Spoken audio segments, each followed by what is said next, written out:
चाहिँ 1 महिनाको बाबु है, उनको आमाले चाहिँ उसलाई चाहिँ सेक्ने के गाउँघरतिर सेक्ने भन्छ नि आगोमा, हो कि होइन?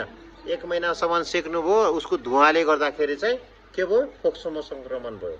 हामीले भनिरहेको हुन्छौँ नि होइन, नसेक्ने धुवामा सेक्यो भनेपछि के हुन्छ? बालबालिकालाई फोक्सोमा असर गर्छ। त यो पेटभित्र हुँदाखेरि बच्चा फोलिक एसिड खानुभएको थियो, आइरन क्याल्सियम सब खानुभएको थियो, टिटी खोप लगाउनु भयो, बेला बेलामा भिडियो एक्सरे गराउनु भयो हो? बच्चा पेटमा हुँदाखेरि कुनै औषधि खानुभएको थियो कि थिएन? बिरामी भएर थिएन नि? कति वर्षको हुनुभयो?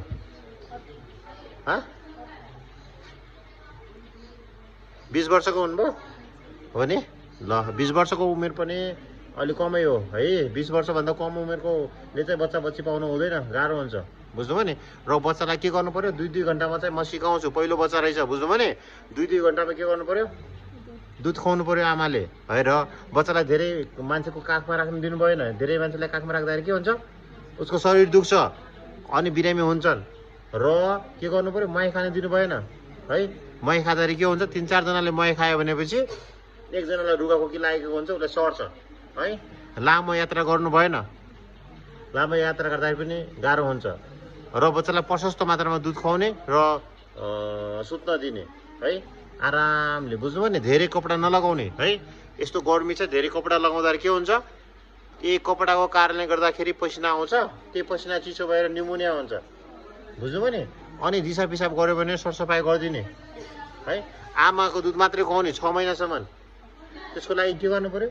आमाले पोसिलो खानेकुराहरू खानु पर्यो, माछा मासु खानु पर्यो, गेडागुडीको रस खानु पर्यो, ज्वाने झोल खानु पर्यो।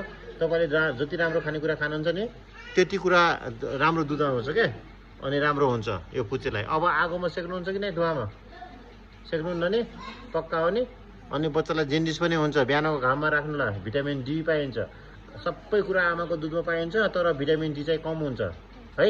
त्यसैले बिहानको घाममा राख्नुपर्ने हुन्छ र भिटामिन डी पनि खुवाउनु पर्ने हुन्छ 2 वर्षसम्म। त्यो चाहिँ ख्याल गर्नु होला है त। बुझ्नु पनि मैले भनेको कुरा?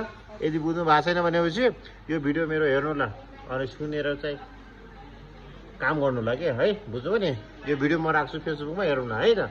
हुन्छ ल।